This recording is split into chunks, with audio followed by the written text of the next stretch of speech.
I'm Emily Harper, and last year, I died. Or at least, I was supposed to. The doctors gave me hours, my body a broken mess of shattered bones and bleeding brain, hooked to machines that beeped like a countdown to the end. My parents stood at the foot of my hospital bed, their faces cold as the Seattle rain outside, and told the doctors to pull the plug. "She's not our daughter," my father said, his voice clipped, like he was closing a business deal. "We owe her nothing."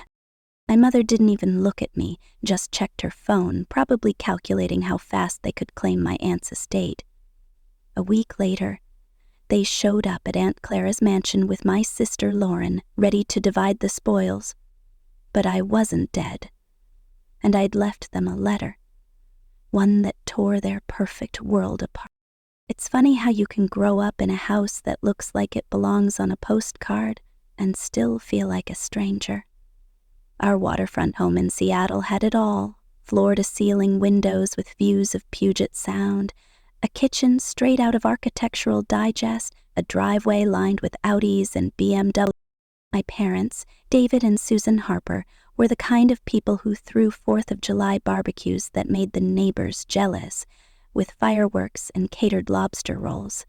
My sister Lauren and I were dressed in matching Ralph Lauren polos for the family photos, smiling like we were the American dream personified. But those photos lied. They didn't show the way my mother's smile tightened when I spoke, or how my father's eyes lingered on Lauren like she was the only one who mattered.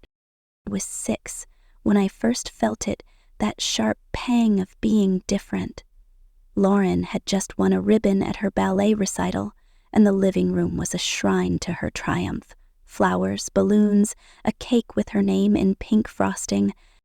I'd brought home a perfect report card that same day, stray days, but my mother barely glanced at it. "That's nice, Emily," she said, her voice flat, "but Lauren needs encouragement. You're reliable." Reliable. The words stung like a paper cut, small but persistent. Lauren's artwork covered the fridge. Mine was tucked in a drawer. Her bedroom was twice the size of mine, with a view of the water. When I asked why, my father shrugged. "She's sensitive." "You're tough." Tough, another word that felt like a cage. By 13, I knew why I didn't fit. It was a rainy night, the kind where the wind howls off the sound and rattles the windows. I'd crept downstairs for a glass of water, my bare feet silent on the hardwood. My parents were in the kitchen, their voices low but sharp like knives clashing. "You've always favored Lauren," my mother hissed. "It's like you're making up for Emily not being yours." My father's reply was a slap.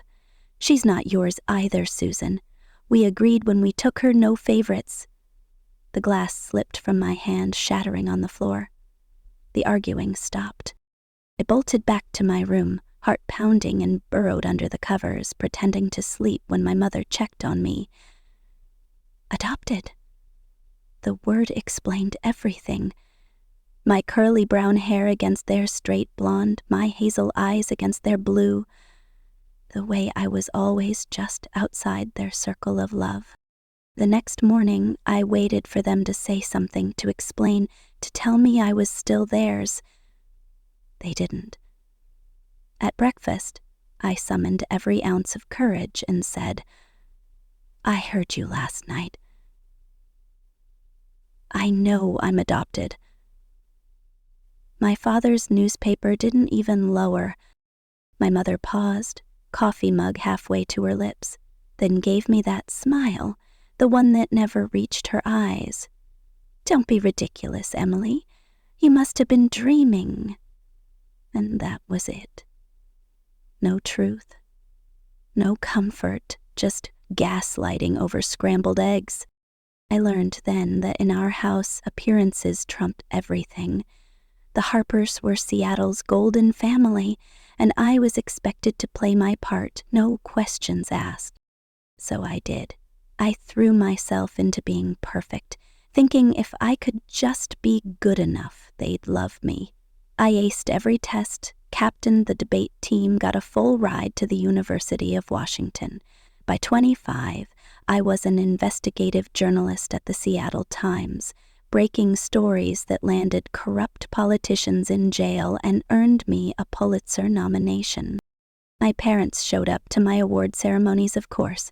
They clapped, posed for photos, accepted compliments from colleagues about their brilliant daughter, but their eyes were distant, like they were appraising a painting they didn't quite understand. "You've done well," my father would say, his tone more suited to a performance review than a parent. My mother's praise was worse. "You're so driven." Driven, another word that felt like a wall. Only Aunt Clara saw me. She lived in a Queen Anne mansion, all turrets and stained glass, filled with books and secrets. Clara was my father's aunt, a philanthropist who funded libraries and women's shelters but shunned the spotlight. Every summer, I'd escape to her house, where the air smelled of lavender and old paper. We'd sit on her porch swing, sipping iced tea, talking about everything: philosophy, politics, my dreams of changing the world with words. "You have your mother's fire," she told me once, when I was 15, her eyes misty. I pounced on it. My real mother? Who was she? Clara's hand tightened on mine. "Someone who loved you fiercely but couldn't keep you. I'll tell you when you're ready." But ready never came. In college, she said, "After you graduate." After graduation, it was, "When you're settled." Later, it became, "When the time is right." I stopped asking, but the question burned inside me, a coal that never cooled. My parents' distance grew as I carved my path. My father, a corporate lawyer, represented the kind of people I exposed: CEOs who cooked books, developers who bribed officials. When I was 26, he took on a client I was investigating, a tech mogul named Victor Kane, who'd embezzled millions from his startup. I confronted my father at his office, a sleek high-rise overlooking Elliott Bay. "You're defending a criminal," I said, my voice shaking. "How can you do this?" He leaned back in his leather chair, unfazed. "Family's one thing, Emily. Business is another." That was the moment I realized I'd never be family, not really. Lauren, meanwhile, was thriving as a surgical resident at Seattle General, following in our father's footsteps. He'd been a surgeon before switching to law. Their shared medical world was another club I wasn't invited to. Their dinner conversations, a maze of jargon I couldn't navigate. The breaking point came 3 years ago, at Christmas. Aunt Clara was there, frail but sharp, her silver hair catching the glow of the dining room chandelier. The table was set with Waterford crystal and linen napkins, the kind of spread my mother posted on Instagram with hashtags like "blessed." I'd just broken a story about a city councilman taking kickbacks, and Clara raised her glass. "Feel Emily, who's making the world a better place?" My mother's lips twitched. "Yes. Well, she's always been ambitious." Ambitious. The word was a needle. "What's that supposed to mean?" I asked, my fork clattering against my plate. My father sipped his wine, casual as ever. "Most adopted kids overachieve, Emily. It's common. They feel they have something to prove." The room went silent. Lauren's eyes widened. "Dad, what?" My mother waved a hand. "Oh, she's known since she was 13. No need to make a scene." I stood, my chair scraping the hardwood. "You denied it for years. You made me think I was crazy."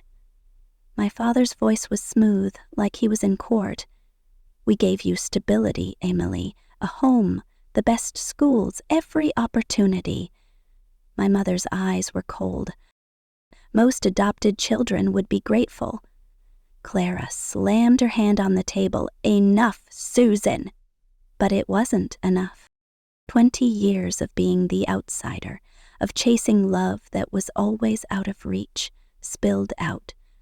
"You never wanted me," I said, my voice breaking. "You wanted a prop for your perfect family photo, not a daughter."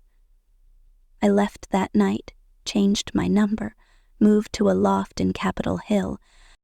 Clara was the only one I kept in touch with. Our Sunday brunches at her mansion, the one constant in my life.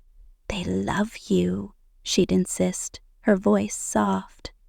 "They just don't know how." I'd shake my head. Love shouldn't be this hard. Clara died 6 months ago, in her sleep. I was on assignment in Portland, chasing a lead, and missed the funeral.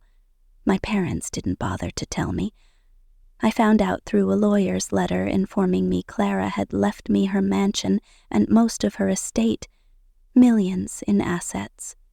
From her investments to her art collection.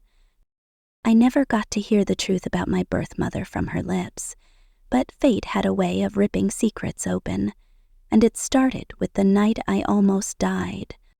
It was a Tuesday, the kind of Seattle evening where the rain falls like a curtain, blurring the city lights. I was at the Times newsroom, digging into Victor Kane's finances. My desk was a chaos of coffee cups and Post-its, my laptop screen glowing with spreadsheets. Kane's startup, Nexus Tech, was a darling of Silicon Valley, but I'd uncovered a trail of offshore accounts and shell companies. This story could tank his empire and put me on the map. My colleague Mia, the paper's tech editor, poked her head over my cubicle. It's past 9, go home. The numbers will still be crooked tomorrow." I grinned, rubbing my eyes. "You know me. I don't leave a story half finished," she sighed. "At least take an Uber, this weather's brutal." I should have listened. By the time I left, it was after 10, and the rain had turned vicious, hammering my windshield as I drove my beat-up Honda through downtown. I was halfway across the West Seattle Bridge when I saw it, a black SUV in my rearview, its headlights too close, too steady. My stomach twisted. I'd been getting anonymous emails for weeks, vague threats, warnings to back off. I'd brushed them off as crank mail, but now, with the SUV tailing me, they felt real. I sped up, the bridge's steel beams flashing past. The SUV matched my pace, then surged forward, its bumper kissing mine. "What the hell?" I muttered, gripping the wheel. Before I could react, it rammed me, hard. My car spun, tires screeching, and the world tilted as I crashed through the guardrail. The plunge into Puget Sound was like being swallowed by ice. My car hit the water nose first, the impact slamming my chest against the seat belt. Water poured through the cracked windshield, cold and relentless, filling the cabin.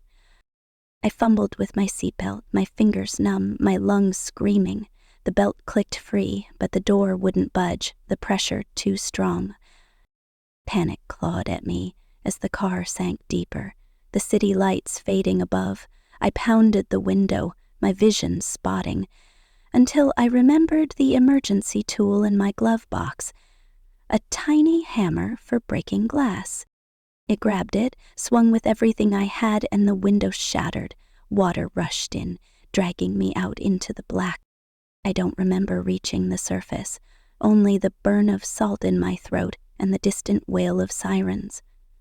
Paramedics pulled me onto the shore, their voices urgent. Female, late 20s, unconscious, possible head trauma. I was in and out, flashes of red ambulance lights, an oxygen mask pressed to my face, the jolt of a stretcher.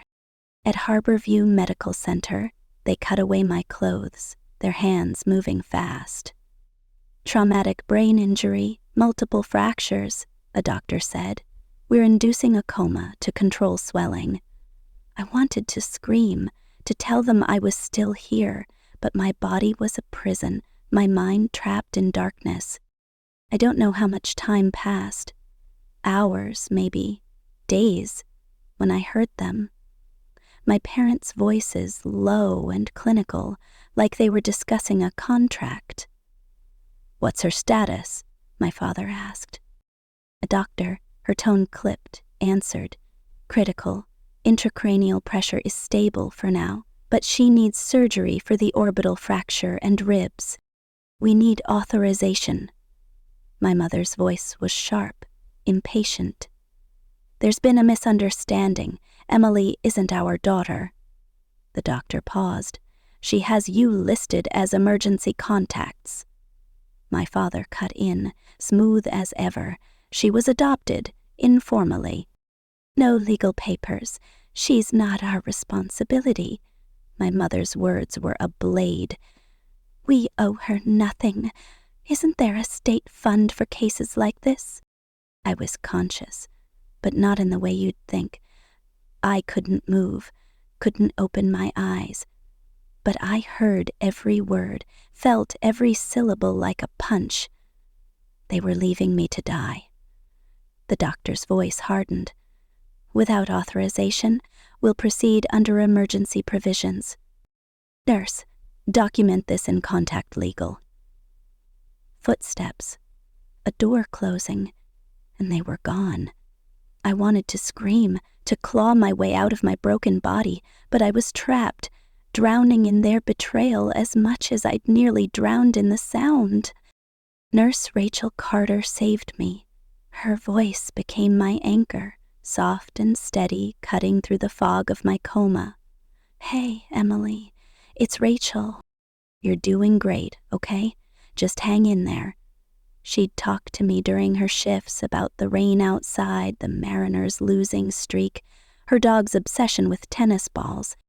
She played music from her phone, Springsteen, Nirvana, even some Taylor Swift, saying, "They say coma patients can hear us. I'm not leaving you alone, not after what they did." Through her one-sided conversations, I learned Mia had rushed to the hospital, authorized my surgery, and was digging into my parents' plans. "Your friend's a bulldog," Rachel said, changing my IV. "She's got lawyers crawling all over this place, making sure you're covered." The surgery happened on day 5, a blur of bright lights and sterile air. When I woke in recovery, my head throbbed, my face a map of bruises and stitches. Rachel was there, her smile tired but warm. "You did it, Emily. The swelling's down and you're gonna be okay." Okay was a lie. Physically, maybe, but inside, I was a wreck. My parents hadn't just abandoned me. They'd tried to erase me. Mia filled me in during her daily visits, her laptop balanced on the hospital tray. "Your parents are moving on Clara's estate," she said, her jaw tight. "They filed for guardianship, claiming you're brain-damaged and incompetent. State they're saying they're concerned for you." I laughed, a bitter sound that hurt my ribs. "Concerned? They told the doctors to let me die." Mia showed me the paperwork, their signatures neat and deliberate, like they were signing a mortgage. They'd gone to a lawyer the day after leaving me, filing to control Clara's millions. The mansion, the art, the investments. It was all supposed to be mine, per Clara's will. "They're banking on you not waking up," Mia said, "or at least not waking up as you." I stared at the ceiling, the fluorescent lights blurring. They don't know me at all. Recovery was hell. Every movement was agony, my fractured ribs screaming, my collarbone a dull ache. The first time I sat up, vertigo hit like a freight train, and I vomited into a basin. Physical therapy was worse. Each step felt like walking on glass, my legs shaky, my body betraying me. But the real pain was deeper, a poison in my veins. My parents had left me to die, not out of panic but calculation. They'd weighed my life against Clara's money and chosen the latter. That truth kept me awake at night, staring at the hospital's peeling paint, replaying their words in my head. 2 weeks in, Mia brought news. Clara's lawyer, Thomas Reed, has been trying to reach you. Your parents are pushing hard to contest the will. I gripped the bed rail, my knuckles white. On what grounds? Mia's eyes were grim. They're saying you're mentally unfit due to the brain injury. They filed 3 days after the crash. 3 days. They hadn't even waited a week before trying to steal what was mine. I need to talk to Thomas, I said, my voice hoarse. He arrived the next morning, a tall man in his 60s with silver hair and a quiet intensity. "Liz Harper," he said, shaking my hand gently. "Clara would be proud of you." He handed me a thick envelope sealed with wax. "She wanted you to have this if she couldn't tell you herself." I waited until night to open it after the nurses' rounds, when the hospital was quiet except for the hum of machines. Clara's handwriting was elegant, each loop and curve a piece of her. "My dearest Emily," it began, "if you're reading this, I've failed to tell you the truth in person. Forgive me. Your birth mother was my sister Elise, who loved you fiercely but died in a fire when you were a baby. Your adoption was legal, binding, despite what your parents may claim. You are a Harper, by blood and by right. The mansion, the estate, it's yours not just by my will, but because you are family." Tears burned my eyes as I read on, learning Elise had been a journalist too, fearless and stubborn like me. The envelope held documents, my original birth certificate, adoption papers, proof that David and Susan Harper were my legal parents no matter what they told the doctors. That night, I made a vow. I'd recover, no matter how much it hurt, and I'd make sure my parents paid for what they'd done, not with revenge, but with truth. I threw myself into therapy, pushing past the pain, graduating from a walker to a cane in weeks. My physical therapist, Jake, called me a machine. "You're gonna run marathons soon," he joked. I didn't smile. "I've got somewhere to be," I said, picturing Clara's mansion, picturing the letter I'd leave there. Mia became my war room general. We set up in her apartment where I stayed after discharge, my laptop a command center. I pored over hospital records, subpoenaed security footage, tracked my parents' legal moves.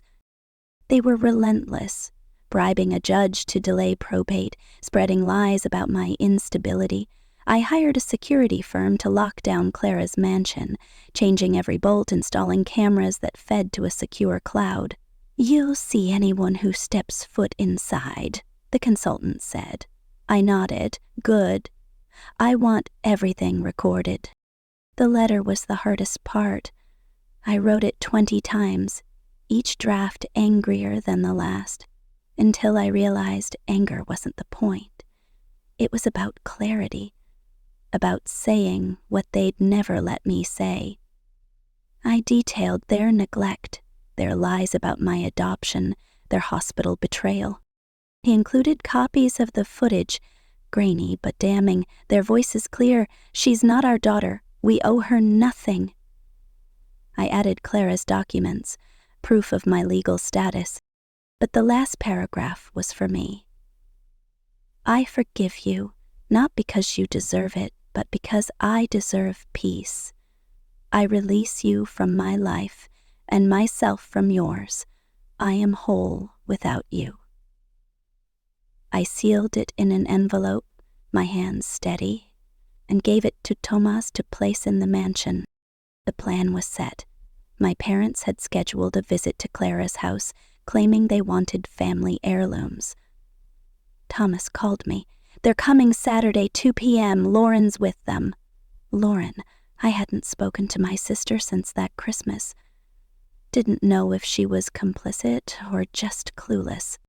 "Will the cameras be ready?" I asked. Thomas's voice was calm. "Everything's in place." I spent that morning at Mia's, my laptop open to the security feed, my heart a drum in my chest. At 2:03 p.m., their Mercedes pulled into the driveway. The game was on. They approached the front door, my father in a tailored suit, my mother in pearls, Lauren trailing behind, her face unreadable. My father jiggled the key, his jaw tightening when it didn't work. "This is ridiculous," he snapped, pulling out his phone. The locksmith arrived, and soon they were inside, their voices echoing through the mansion's empty halls. "Check the silver," my mother said, her tone greedy. "I want to make sure Emily hasn't cleared it out."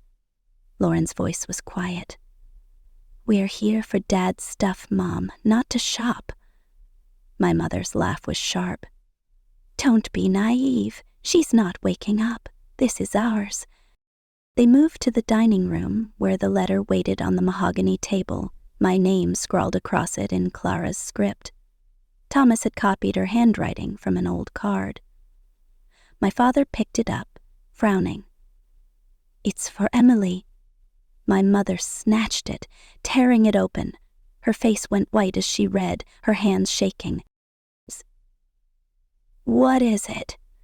my father demanded. She handed it to him, and his expression darkened, his lips a thin line. Lauren reached for it. "What does it say?" My father pulled it back. "Family business." She grabbed it anyway, her eyes scanning the pages, widening with every word. "You left her to die?" she whispered, her voice breaking. "You told the doctors she wasn't your daughter?" My mother collapsed into a chair, theatrical as ever. "It was a misunderstanding. We were in shock." Lauren held up the letter, her hands trembling. "It says you refused treatment, said you owed her nothing." There's a link to footage. She typed the URL into her phone, and the dining room fell silent except for the tinny audio of my parents' voices, damning them. Lauren's face crumpled. "How could you?" My father blustered. "It's out of context. The adoption was informal."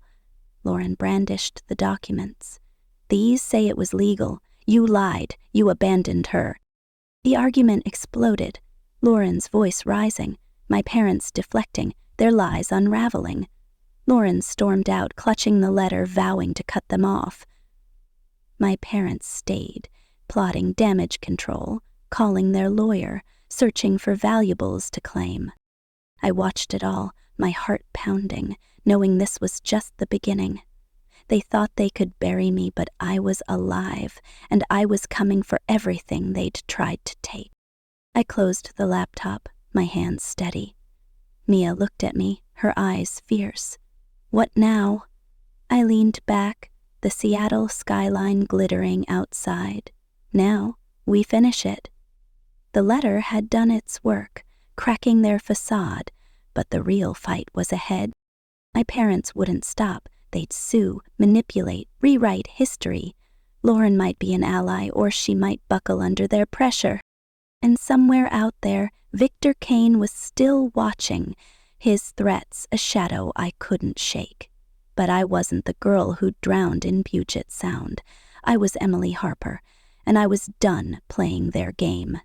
This was my story now, and I'd write the ending. The Seattle skyline glittered outside Mia's apartment, a constellation of glass and steel against the night. I sat at her dining table, my laptop screen casting a pale glow on my face. The security footage from Aunt Clara's mansion paused on my parents' stunned expressions. Lauren had just stormed out, clutching my letter, and David and Susan were already on the phone with their lawyer, plotting to bury the truth. My cane leaned against the chair, a reminder of the crash that nearly killed me, but my hands were steady. The letter had landed its first blow, but this was war, and I was only getting started. Mia poured me a coffee, her eyes fierce. "They're scrambling," she said, nodding at the screen. "Good. Let them." I took a sip, the bitterness grounding me. They think they can outrun this. They're wrong. The days after the mansion confrontation were a blur of strategy and survival. My body was healing. Dr. Chin at Harborview had called my recovery a miracle, but my mind was a battlefield. Every night I dreamed of the crash, the black SUV ramming me off the West Seattle Bridge, the icy grip of Puget Sound pulling me under. I'd wake gasping, my ribs aching, the echo of my parents' voices in my head. "She's not our daughter. We owe her nothing." During the day, I buried the pain in work, building my case against them. Thomas Reed, Clara's lawyer, was my lifeline, feeding me updates on their legal maneuvers. "They've hired Gerald Vance," he told me over the phone, his voice grim. "He's a shock. They're planning to sue you for defamation, claiming your letter caused emotional distress." I laughed, a hollow sound. Emotional distress? They left me to die. Thomas's pause was heavy. "They're also pushing the guardianship angle, saying you're unstable. Be careful, Emily, they're not playing clean." Careful wasn't enough. The first new danger came on a Monday, at a Capitol Hill cafe where I met Mia to review hospital records. The place was cozy, all exposed brick and indie music, the kind of spot where baristas knew your order by heart. I was halfway through a latte when my throat tightened, my vision blurring. The cup slipped from my hand, shattering on the floor. My heart raced, erratic, my limbs seizing. I collapsed, gasping, the world tilting. A stranger at the next table, a paramedic off duty, thank God, recognized the signs. "Anaphylaxis," he shouted, pulling an epinephrine pen from his bag. He jammed it into my thigh, the sting sharp but life-saving. As the fog cleared, I heard him mutter, "That wasn't an allergy." "Someone spiked your drink." The barista swore the coffee was clean, but I knew better. Victor Kane, the tech mogul I'd been investigating, had sent another message. Or was it my parents covering their tracks? I left the cafe shaken, my cane trembling in my grip, paranoia a cold weight in my chest. The pressure kept building. That night at a charity gala for the Seattle Times, I was cornered by Lauren. I hadn't seen her since she'd read my letter, but there she was, in a glittering black gown, her blue eyes blazing. The ballroom was a sea of tuxedos and champagne flutes, the city's elite mingling under chandeliers. I'd gone to keep up appearances, my bruises hidden under makeup, my cane swapped for a discreet limp. Lauren grabbed my arm, her nails digging in. "You're lying," she hissed, loud enough for heads to turn. "You wrote that letter to ruin them, to steal Clara's money. How could you?" Her words hit like a slap, her face twisted with a pain I hadn't expected. My parents had gotten to her, spinning their version of the truth. "Lauren," I said, keeping my voice low, "you saw the footage. They left me to die." She shook her head, tears welling. "They may said it was a misunderstanding, that you've always hated them. I don't know who to believe." She stormed off, leaving me in a circle of whispers, my reputation teetering. I slipped out early, the city's lights blurring through my tears. Lauren was my sister, my blood, but she was their weapon now. The next blow was worse. By morning, a video hit the internet, doctored footage showing me accepting a bribe from a source I'd never met. The editing was slick, my voice manipulated to sound greedy, my face clear as day. The headline screamed, "Pulitzer nominee caught in corruption scandal." Social media erupted, old colleagues distancing themselves, my editor demanding answers. I traced the leak to Nexus Tech's servers. Kane's doing, no doubt. He was trying to discredit me, to kill my story and my career. I spent hours with Mia combing through metadata, proving the footage was fake. but the damage was done. My name was mud, my credibility a casualty. I stared at my laptop, the hate comments piling up, and wondered if I'd pushed too far. Kane wasn't just a story anymore. He was a predator, and I was prey.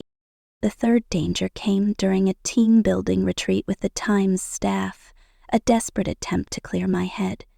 We were kayaking on the Snoqualmie River, the rapids fast but manageable, the air crisp with autumn. My kayak felt off from the start, sluggish, unstable. Halfway through a rough stretch it capsized, the water swallowing me. I fought to the surface, but the current was relentless, dragging me under. My life jacket was loose. Someone had tampered with the straps. Rocks battered my legs, my lungs burned, and for a moment, I thought this was it, my second drowning in months. A colleague hauled me to shore, coughing and shivering, my body a map of bruises. "Your kayak was sabotaged," he said later, showing me the cut straps. I didn't need to guess who. Kane's reach was long, and my parents' silence felt like complicity. I couldn't prove it, but the timing was too perfect, their greed too raw. The pressure didn't let up. Thomas called with bad news. My parents had bribed a probate judge delaying Clara's estate settlement. "They're bleeding you dry," he said. "Legal fees, medical bills. They know you're stretched thin." My savings were dwindling, my salary barely covering rent at Mia's. I sold my car, cut every corner, but the weight of it crushed me. I'd wake at 3 a.m., staring at the ceiling, wondering if I'd lose everything Clara had left me. The mansion, her legacy, my future. It was all slipping away. I couldn't let them win, but God, it was hard to keep fighting. Then came the identity crisis. Lauren's fiancé, a private investigator named Ethan Cole, showed up at Mia's apartment unannounced. He was tall, with sharp eyes and a demeanor that screamed ex-cop. "We need to talk about Elise," he said, tossing a folder on the table. Inside were police reports, grainy photos, a rap sheet. My birth mother, Clara's sister, hadn't just died in a fire. She'd been linked to a crime ring, smuggling tech secrets in the 90s. She was a criminal, Emily. Ethan said, his voice cold. "And your parents think you're hiding something about her." I stared at the photos. Elise's face so like mine, her hazel eyes defiant. Was I her daughter, or her shadow? The doubt gnawed at me, shaking my sense of self. Lauren had sent Ethan either to warn me or to wound me. I couldn't tell which, but it hurt all the same. The final pressure was a cyber attack. Mia woke me one morning, her face pale. The hospital footage, it's gone. A hacker had breached Harborview's servers, wiping the security video of my parents' abandonment. Without it, my case against their guardianship claim was gutted. We scrambled, hiring a cybersecurity expert, recovering fragments from a backup, but the clock was ticking. The court date was weeks away, and my parents' lawyer was circling, smelling blood. I barely slept, my dreams a loop of drowning and betrayal, my days a race against time. Kane's fingerprints were all over the hack. His tech empire had the resources, but I couldn't shake the feeling my father had pulled strings. David Harper was a lawyer, after all, with connections deep enough to bury me. Through it all, I wrote the letter. It wasn't just a document. It was my reckoning. Late at night, in Mia's guest room, I poured my life onto the page. The neglect, starting with those childhood slights, Lauren's ribbons versus my report cards, the gaslighting, their denial of my adoption, making me question my sanity. The hospital, their cold calculation as they left me to die. I included Clara's documents, birth certificates, adoption papers, proof they'd lied to the doctors. I embedded a link to the footage, salvaged just in time. But the heart of it was personal. For 29 years I chased your love, thinking if I was perfect, you'd see me. You never did. I forgive you, not for you, but for me. I'm free of you now. I sealed it with a trembling hand, knowing it would change everything. Thomas placed the letter in Clara's mansion on the dining room table, where it waited like a landmine. The security cameras were live, the locks changed, every detail planned. When my parents arrived with Lauren, I watched from Mia's apartment, the feed crisp on my laptop. David's fury at the locked door, Susan's greedy scan of the silver, Lauren's quiet unease. It was all there, raw and real. When Susan tore open the letter, her face drained of color. David's rage was instant, his voice a snarl. "This is a lie." Lauren's reaction was slower, her eyes widening as she read, her hands shaking as she played the footage. "You left her," she whispered, her voice breaking. "Your own daughter." The fight that followed was brutal, Lauren's betrayal cutting deeper than their denials. She left, vowing to cut them off, while they schemed to sue me, to spin the truth into another lie. The aftermath was chaos. Lauren texted me that night, her message short. "It's Lauren. I need to see you, please." I stared at it, my thumb hovering over the reply button. She was my sister, but she'd stood with them, believed their lies. Could I trust her? I agreed to meet at a coffee shop on Pike Street, a neutral spot with big windows and constant crowds. I arrived early, my cane tucked under the table, my nerves raw. Lauren was already there, in a gray sweater, her blonde hair pulled back, her eyes red-rimmed. She stood when she saw me, hesitating, then sat without touching me. "I didn't know," she said, her voice small. "About the hospital, what they did." "I swear, Emily." I studied her, searching for the lie, but her pain was real. "You saw the footage," I said, my voice steady. "You read the letter?" She nodded, tears spilling.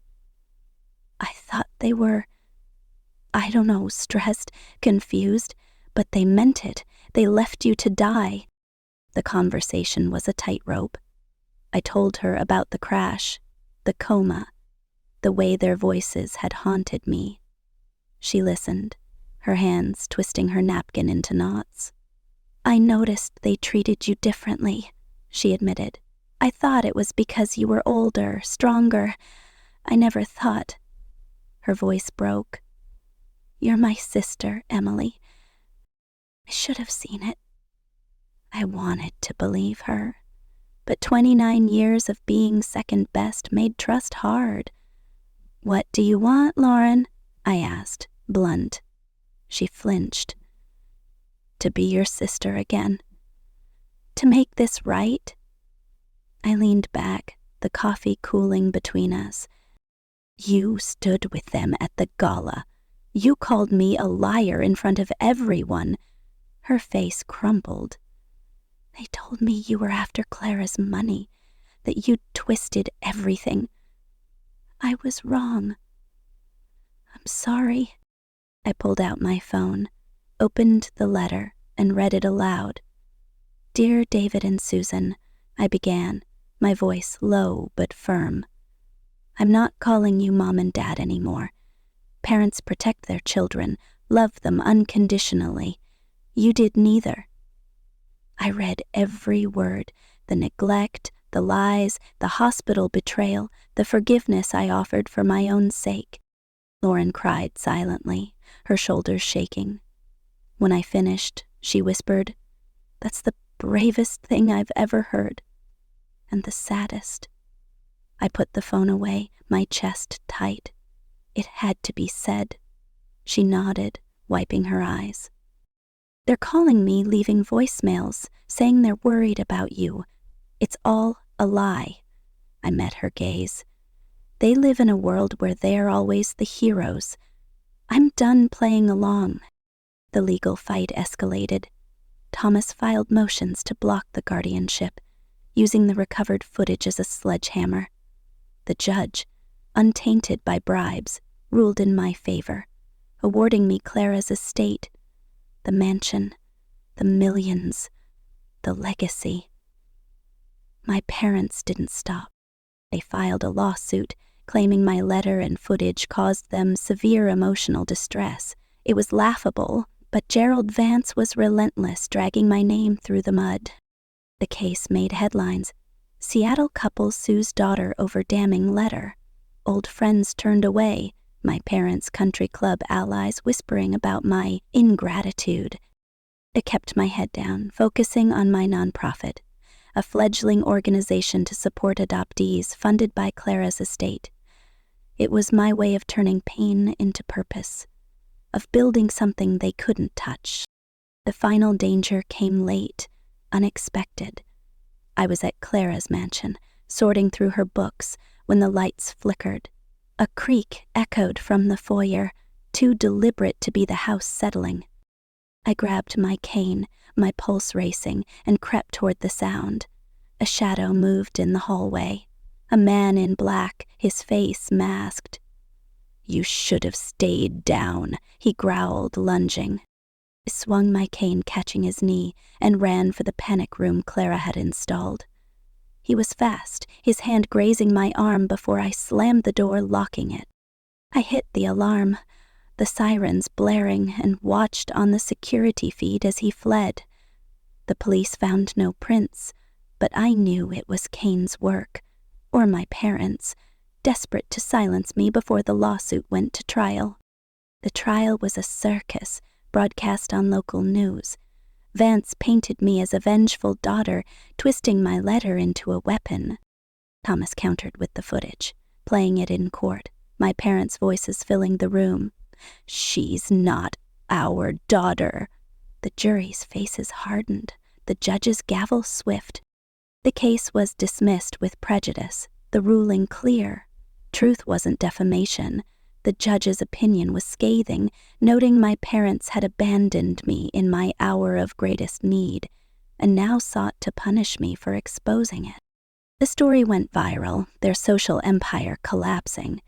They fled to Arizona, their tails between their legs, their Seattle friends shunning them.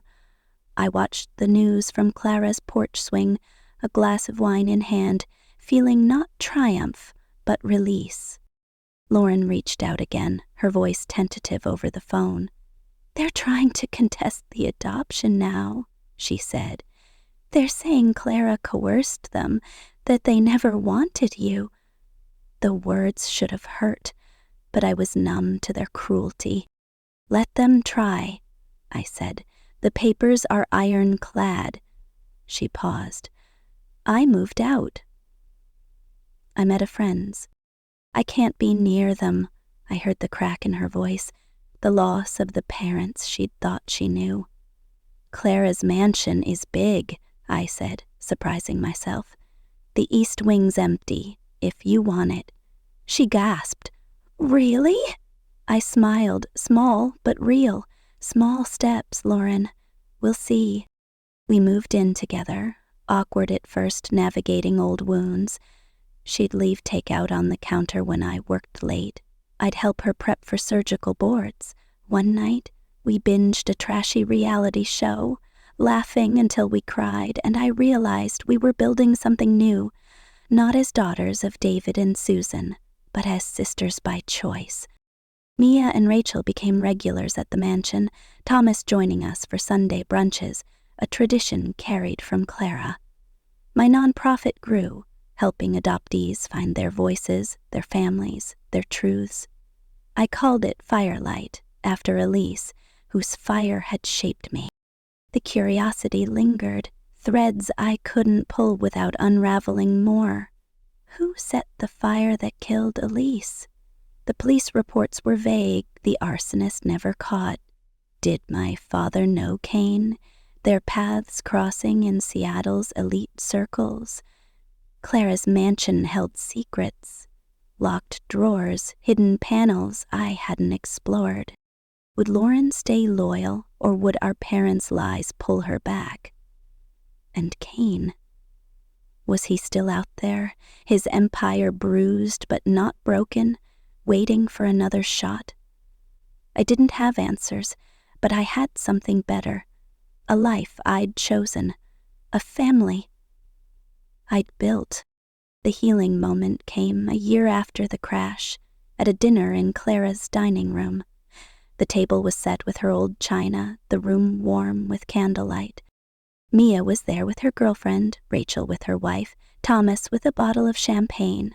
Lauren brought a colleague, a neurosurgeon whose smile made her blush. I looked around, my heart full, and raised my glass. To family, I said, my voice steady. Not blood, not law, but love, choice, and showing up when it counts. They echoed me, glasses clinking, and for the first time, I felt whole. Later, on the porch swing, Lauren joined me, the night soft with crickets. "Do you think about them?" she asked. "David and Susan?" I watched the stars, Clara's words in my mind. "You have your mother's fire." "Sometimes," I admitted. "But it doesn't hurt anymore." She nodded, her hand brushing mine. "How'd you do it? Let them go?" I thought of the letter, the truth it held, the freedom it gave. "I stopped needing them to be what they couldn't," I said, "and I built this instead." I gestured to the mansion, the life inside it, the family waiting for us. Lauren smiled, small but real. "I'm still learning." I squeezed her hand. "You've got time. And you're not alone." The city stretched below, a canvas of light and shadow. Somewhere out there my parents were starting over, their lies a weight they'd never escape. Kane was a ghost, his threats a whisper I'd face another day.